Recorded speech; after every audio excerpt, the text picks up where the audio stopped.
खुलुमबाय आं सिबिरानि ब्रह्म नोंथांमोनखौ आंनि sbbodonews चेनेलाव गासैखौबो बरायबावनाय थाबाय नोंथांमोननि थाखाय आं गोदान मोनसे भिडिअ लानानै फैबावबाय अन्नानै भिडिअखौ जोबजासिम नायलांदो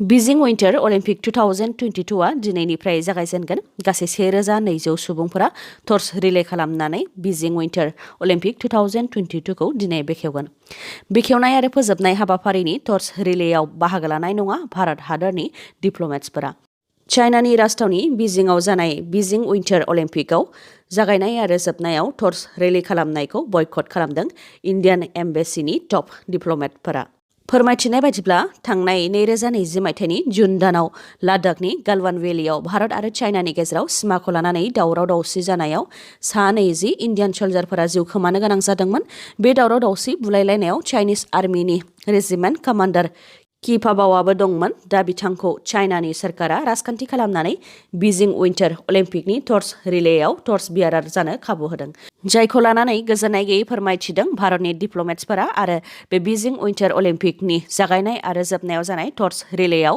भारतनि डिप्ल'मेट्सफोरा बाहागो लानाय नङा होननानै फोरमायथिदों भारतनि मिनिस्ट्रि अफ एक्सटार्नेल एफेयार्सनि बुंथिगिरि अरिन्दम बागची बिथाङाबो फोरमायथिदों बे खौरांखौ फोसावनायनि उनावनो स्टेट ब्रडकास्टार दूरदर्शनाबो बीजिं विन्टार अलिम्पिक 2022 नि बेखेवनाय आरो फोजोबनाय हाबाफारिखौ टेलिकास्ट खालामनाय नङा एबा दिन्थिनाय नङा होननानै फोसावदों क'क्राझार जिल्लानि भारत-भुटान सिमा ओनसोलनि सरलपारायाव आयेन बेरेखायै लांखुमानाय साल दंफांनि बाथामखौ हमनो मोन्दों हाग्रा बिफाननि मावफारियाफोरा सरलपारायाव WB 69A 4698 नंनि गारियाव सिग्रोमनानै आयेन बेरेखायै लांखुमानाय साल बाथामखौ हमनो मोन्दों आयेन बेरेखायै बाथाम लांखुमानो नाजानाय सुबुंफोरा गारिखौ टेन्ट हाउसनि मुवा बेसाद रोगानायनि महर होनानै हाग्रा बिफाननि मेगनाव हाद्रि सारनो नाजादोंमोन लांखुमाग्राफोरा टेन्ट हाउसनि मुवा बेसाद जेरै प्लास्टिकनि चेयार टेबोल गिदिर गिदिर साउन्ड बक्स त्रिपाल बायदि बायदिखौ सायाव जाबसिनजोबनानै सिङाव साल बाथामखौ दोनखुमादोंमोन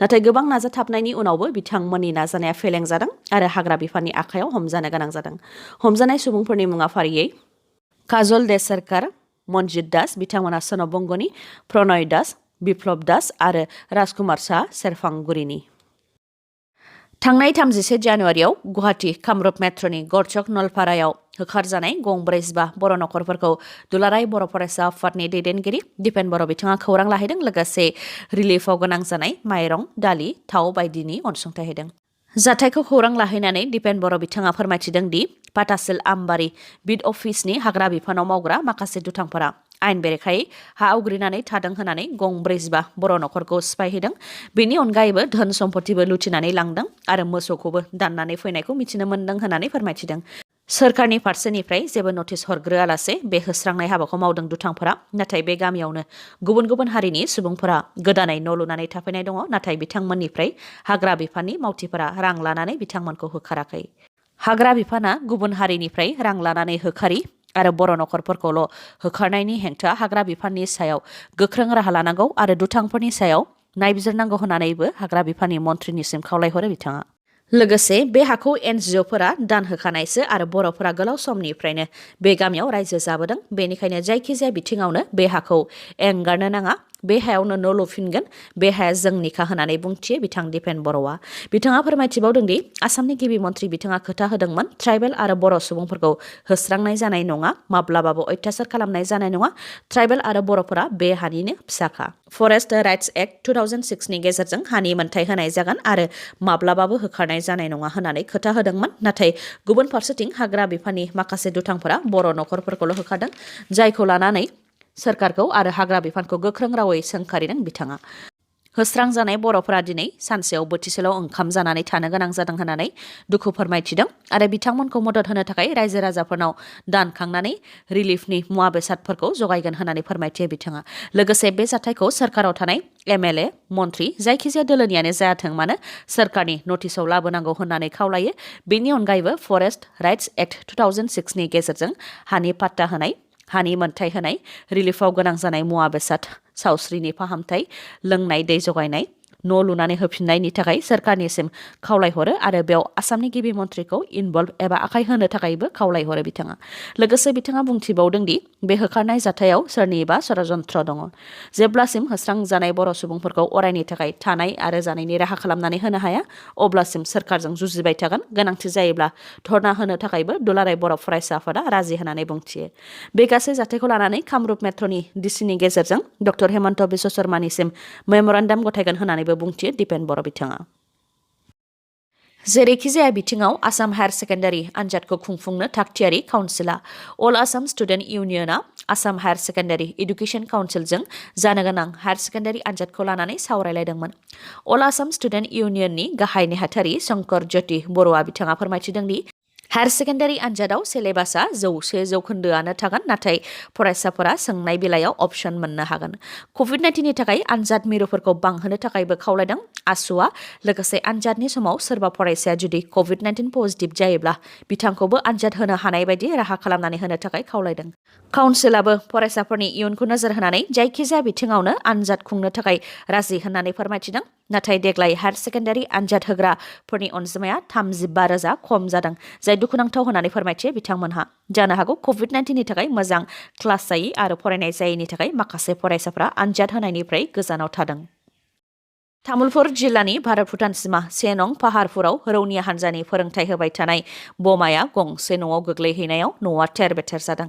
सुकुनजुलि फायारिं रेन्जआव भारतनि 33 नं रौनिया हान्जानि फिल्ड रेन्जआव बमा गावनायनि ट्रेनिं जादोंमोन।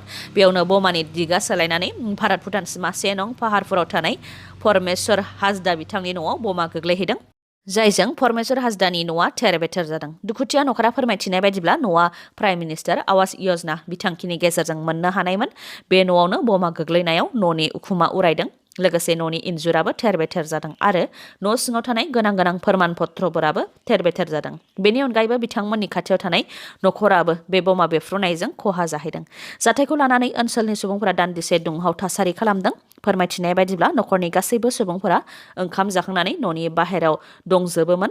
उन्दै गथ'साफ्राबो गेलेनो थांदोंमोन। बेयावनो रौनिया हान्जानि फोरोंथाय होनायाव गावनाय बमाया बिथांमोननि न'आव गोग्लैहैदों, जायजों गोबां खहा जादों आरो खहा जानायखौ सुफुंनानै होनो थाखायबो दाबि खालामदों बिथांमोनहा।